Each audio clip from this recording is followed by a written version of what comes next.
took time out to show up. And everybody says they're going to take time to show up, don't they? Oh, I can't wait to go to the meetup at City Hall and testify. Oh, something came up. Can't do it. These are working people. These people have jobs and they found a way to get here. And they're all wearing yellow shirts. And when you're on the city council, you look out there and it looks like a sea of yellow. A sea of yellow. Now try getting people today to all wear the same color shirt. I want to express myself. I would like a red shirt. So I don't like red. Red makes me anxious. I'd like to wear a green shirt. But green reminds me of money. And there's too much money in our society. Before you know it, nobody goes and they go to a coffee shop and just sip lattes. It's too hard to kind of reach agreement. Well, look, old style politics is guys at 1 o'clock, everybody at City Hall, yellow shirts, get ready to cheer. It's item number 21, minimum wage. Boy, when the minimum wage increase passed at LA City Hall, whoa, place was rocking, it was exciting. Well, that's a little bit of a feeling for an elected official that something's happening out here. But look how many people you need. You don't need 100 people to pull that off.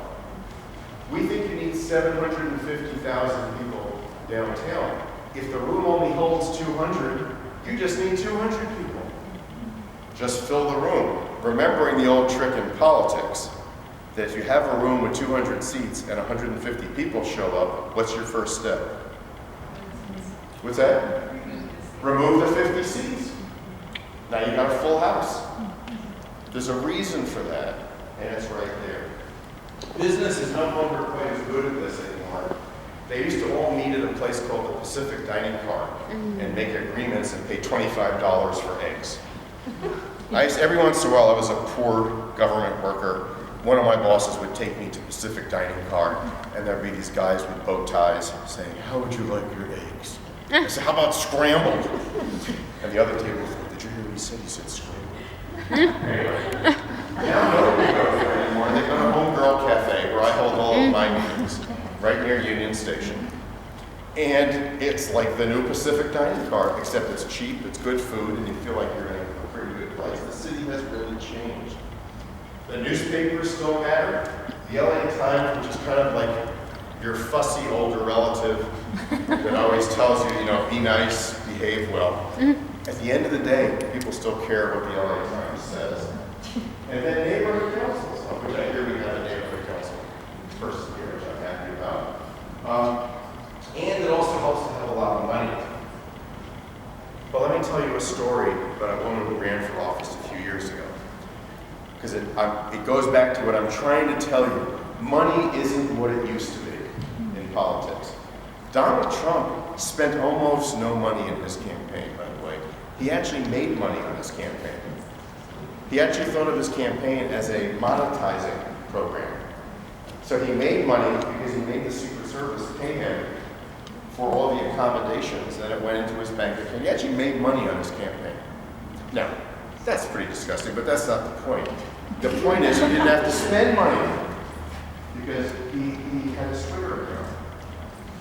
He had a message. If you have a message and something, I'm not a big fan of Donald Trump, you might have guessed.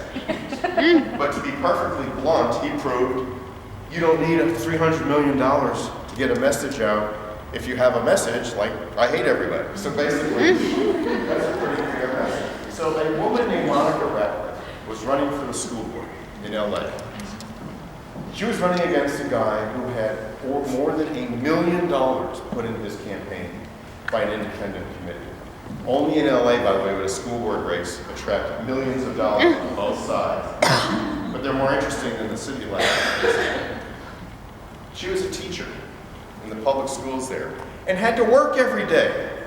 So what her campaign consisted of is she would teach, grade her papers, get her kids fed, and then go out and work in precincts.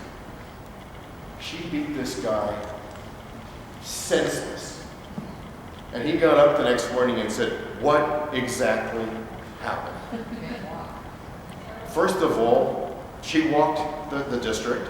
She was a teacher. And there is a reason that people become teachers.